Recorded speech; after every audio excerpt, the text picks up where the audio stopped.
Hello, and welcome back to the slow, depressing decline of Gaelic Ireland. If you watched my last video, you'll be familiar with the story of the Kildare Fitzgeralds, and how they were brutally crushed by King Henry VIII following the rebellion of Silk and Thomas. If you haven't watched that video, I'd recommend that you go back and do so, as I'll be making reference to events that I covered in it from time to time during this video. As I touched on at the end of my last upload, Thomas's rebellion gave Henry the excuse he needed to initiate the Tudor Reconquest of Ireland. This process was to take nearly the entirety of the 16th century, and it was not a smooth undertaking, as many of the Gaelic lords were unwilling to simply step aside and be replaced by English settlers. In 1542, Henry's first act was to declare the Kingdom of Ireland and make himself its king.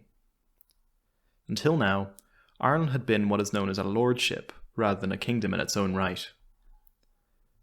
The title must have rung somewhat hollow, however, as the only area of land that was directly controlled by the English was the narrow band of territory around Dublin, which was known as the Pale.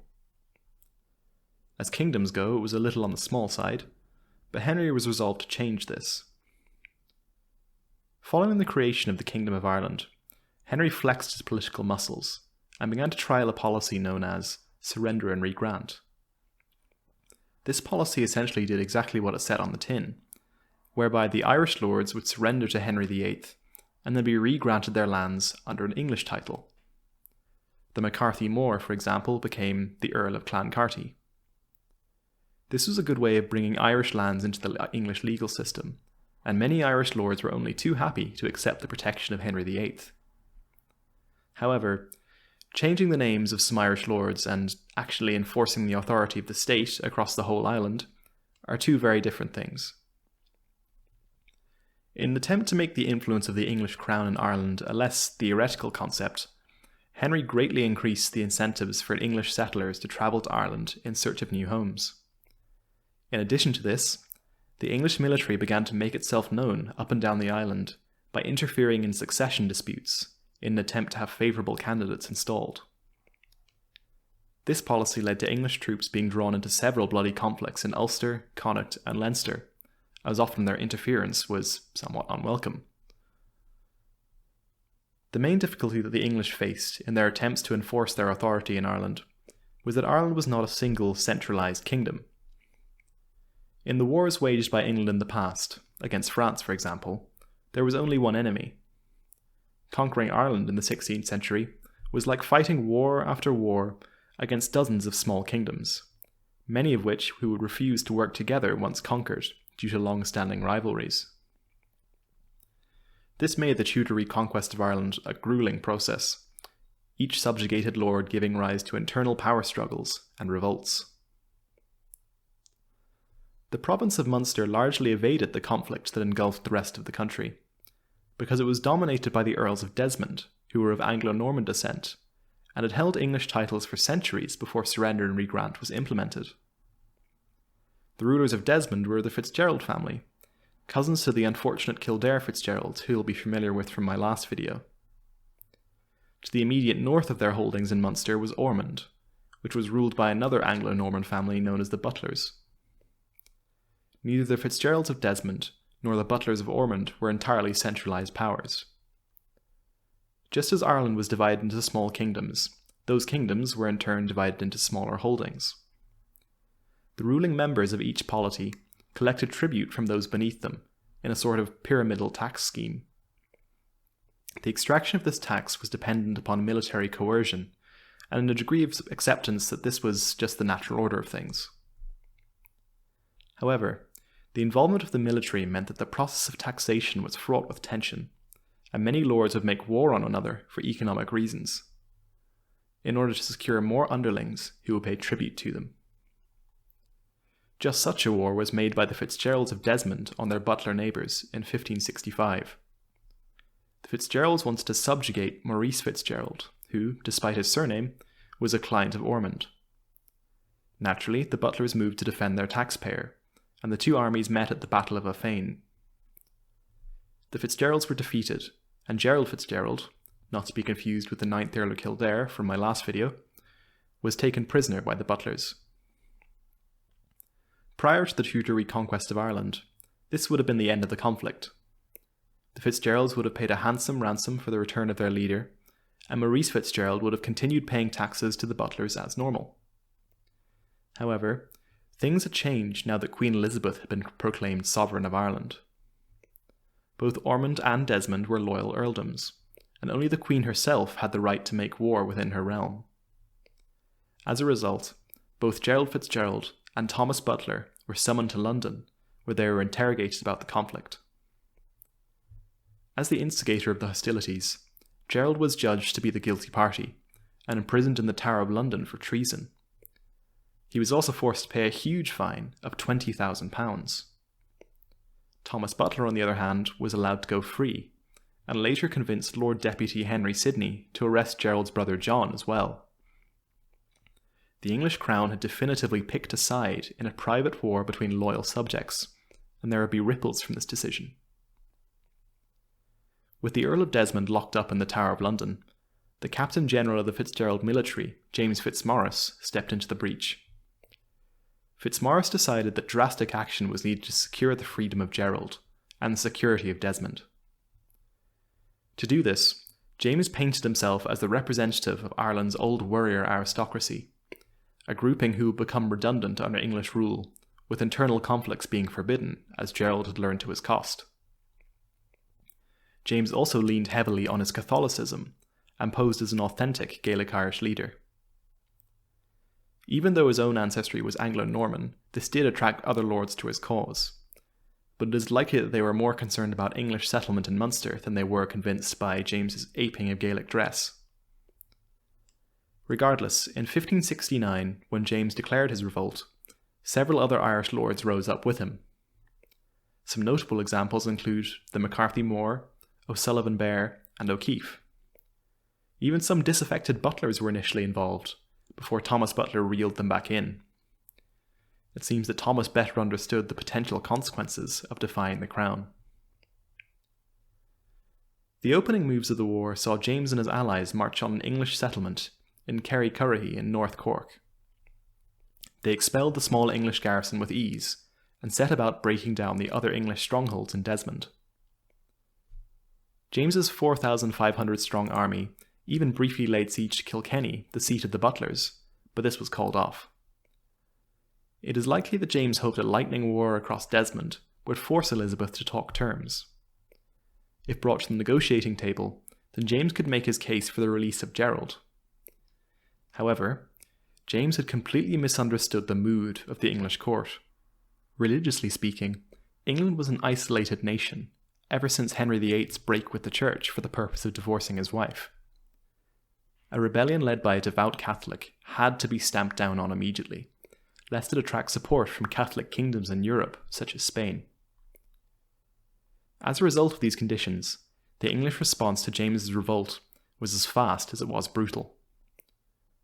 Lord Deputy Sidney marched on and took the strategic town of Kilmallock, thus sealing the rebels in the south. Meanwhile, an English commander named Humphrey Gilbert laid waste to great swathes of the countryside, often slaughtering civilians in his path. Gilbert decapitated the people caught by his army and stuck their heads on pikes to line the entrance into his camp. The decapitations were horrifying on a mundane level, and also denied the dead any chance of a Christian burial. English forces and their allies also carried out systematic destruction of crops and foodstuffs in the region, which would lead to widespread famine before the end of the war. This shocking display cowed many of James's allies into submission, but a dedicated corps of his followers remained to fight a guerrilla war that dragged on until 1573. This involved James and his forces raiding towns and settlements from the hills of North Kerry. The rebels did manage to hold on to some heavily fortified castles, the most important of which was Castlemaine near Tralee. The castle had a commanding position in the region, and made it difficult for English forces to make their way into the hilly country to the north and west. The castle did eventually fall in 1572 after a protracted siege, which left James in a difficult position. The English scorched earth tactics had caused his personal complement of troops to dwindle to roughly 100 men. James still refused to surrender though, until the now hated Deputy Sidney was replaced by John Perrot, who James conceded to submit to in 1573. Perrot offered mercy to James, perhaps wishing to end the war on a less bloody note. James used this opportunity to flee to Catholic Europe soon after his submission at Kilmallock, bringing the First Desmond Rebellion to a close. Despite losing the war, James's long resistance was able to bring about a negotiated settlement.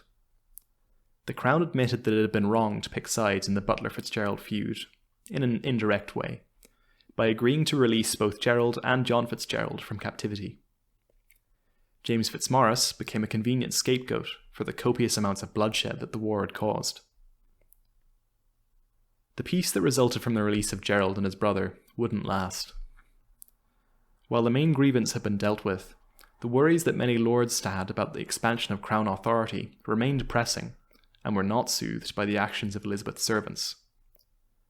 In Munster, Lord President Drury set about dismantling structures which he considered to be emblematic of the old order. One of his most famous decisions was to execute 700 Irish mercenaries known as gallowglasses in the years following the rebellion, as he viewed them as potential rebels. In addition to this, Sir John Perrot, the new Lord Deputy, outlawed Breton law, Irish dress, the keeping of poets, and the maintaining of private armies. All of these new policies were extremely constrictive for lords in Ireland, and meant that by the end of the 1570s, a great many of them were ready to rebel again. The pieces had begun to move into place for a second revolt.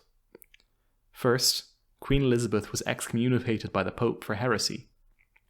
This meant that her Catholic subjects no longer owed her loyalty, as she had lost her divine right to rule.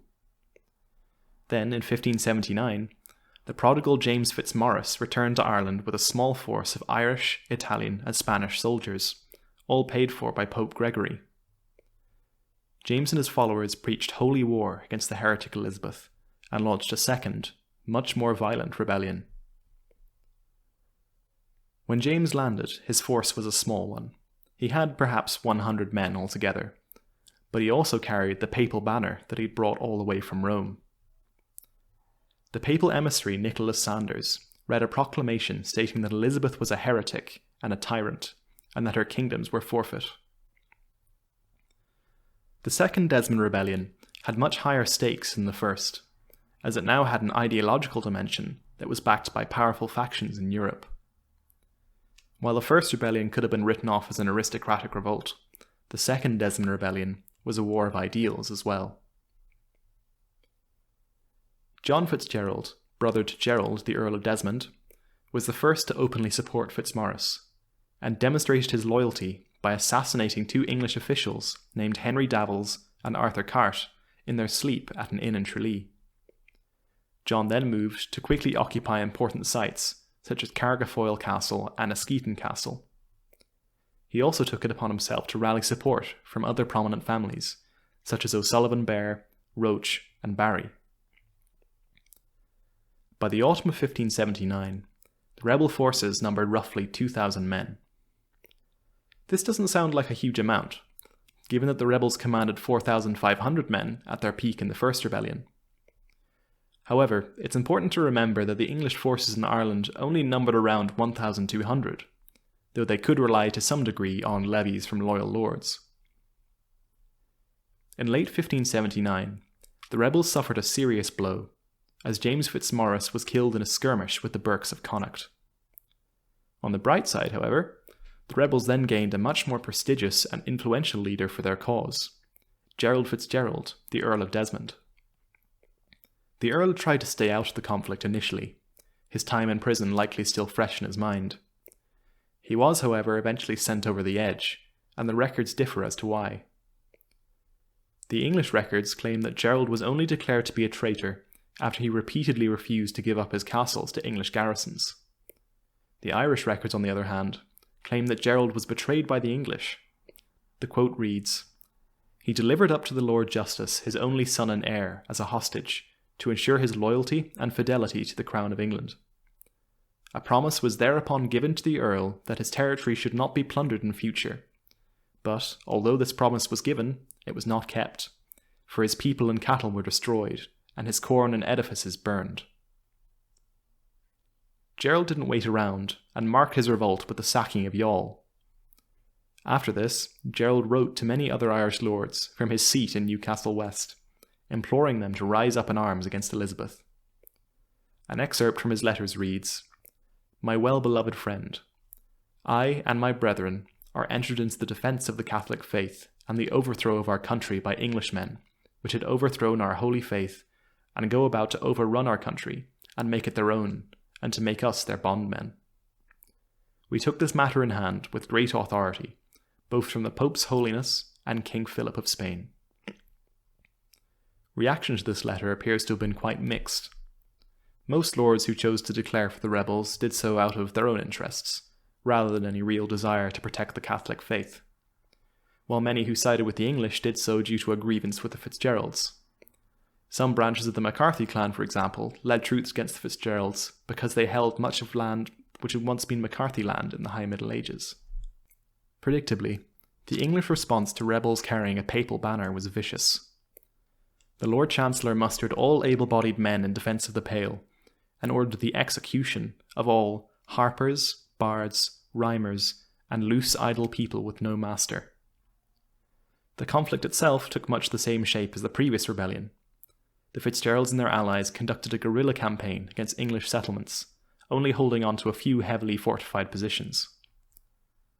The English resolved to first oust the rebels from their castles, before seeking out the guerrilla raiders in the hills. In early 1580, they managed to force the surrender of Carrigafoyle Castle by bombarding it with guns they'd brought up by sea. Following this surrender, the English hung the garrison of the castle to a man. This caused the garrisons of Askeaton and Newcastle West to panic and abandon their positions. Meanwhile, an English force of 2,000 men led by Pelham, Malby, and the Earl of Ormond rampaged through the Fitzgerald lands, with the aim of burning crops and farmsteads to remove the economic base of the rebels.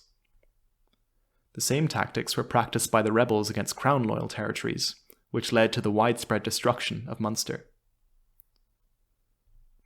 It was the English troops who first began to tire in this war of attrition. Their enemies knew the land far better than they did, and this meant that English raiding parties were always vulnerable to ambush. It did not help that in 1580, the rebels received new recruits in the form of Lord Viscount Baltinglass and Fiach MacHugh O'Byrne, who together managed to badly defeat the forces of the new Lord Deputy Grey at Glenmalure. Lord Grey responded to this defeat by stepping up his scorched earth tactics, and the war dragged on. The rebels were beginning to have serious difficulty feeding and paying their troops at this late stage, but there was the hope of more relief on the way. Pope Gregory was by now seriously invested in seeing Queen Elizabeth humbled for her heretical ways, and pressured King Philip of Spain into providing the ships needed to ferry reinforcements to the rebels in Ireland. The Pope had gathered together a mostly Italian force of volunteers, 800 strong. As soon as Philip's ships were ready, they set sail and landed at Smurrick in Dingle in September 1580. Unfortunately, in a strange sort of trial run of similar events that would take place in the 9 Years' War, the rebels were slow to link up with the papal forces. This led to the 800 troops being besieged in a fort at Dunanere by an army under Lord Grey and a naval blockade under William Winter. By November 10th, having been bombarded for 2 months, the Italian forces surrendered, and the surviving 600 men were disarmed. Lord Grey then had the prisoners executed, along with some priests and civilians. This was the largest massacre of the war, and ended the hope that any more help would come from the continent. Despite this demoralizing blow, the rebels fought on, aided somewhat by the fact that the amount of English forces in Ireland was reduced from its peak of 6,400 to 3,000 by 1581 due to financial reasons. This made it difficult for the English to contain the guerrillas and forced them to stick to the defence of fortified towns. 1582 saw the death of Gerald's brother John, who was killed in an ambush laid by English troops, and his head was then sent to Lord Grey. Despite this success, Elizabeth was obviously dissatisfied with Grey's methods, which had ruined Munster economically and would keep it so for many years to come. She instead replaced him in 1592 with Thomas Butler, the Earl of Ormond, a man who had a vested interest in seeing Gerald Fitzgerald dead. The Butler campaign against Gerald was extremely effective. With a combination of his own small but mobile force and allied lords, Thomas drove Gerald and what remained of his following out of the Waterford-Tipperary region and into the hills of Kerry. The McCarthy-Rea then pursued him further, driving Gerald into wasteland where his men could find no provisions to feed themselves. Gerald's support dwindled to a handful of men, and then to nothing. When his end did come, it was far from glorious. He was discovered by the O'Moriartys in a valley near Tralee, wounded and alone. It is said that Gerald begged for his life, but that the O'Moriartys did not listen, and sent his head to Elizabeth. Gerald's body was then triumphantly displayed on the walls of Cork City. The death of Gerald and the conclusion of the Second Desmond Rebellion left the way open for the wholesale plantation of Munster. Many of the lords who had held land in the region were either dead, fled, or had submitted to Elizabeth. Despite the financial cost of putting down the rebellion that Elizabeth could ill afford, it did solve some of her problems, as her enemies presented themselves clearly to her, allowing for them to be isolated and destroyed. I hope you've enjoyed my telling of the First and Second Desmond Rebellions. I'll be back relatively soon with the third and final chapter in the decline of Gaelic Ireland, where we will examine the story of the O'Neills and the pivotal role they played in the 9 Years' War. The 9 Years' War has a lot of the grand spectacle that you may have expected from the Desmond Rebellions, so stay tuned for that. And if you have any questions, please feel free to leave me a comment or email me at keanrowanyt, that's YouTube, @gmail.com. Also, if you have the time, go and have a look at my blog where I've published an article relating to my previous video about the fall of the House of Kildare. I'll put a link in the description to that. Thank you again for listening.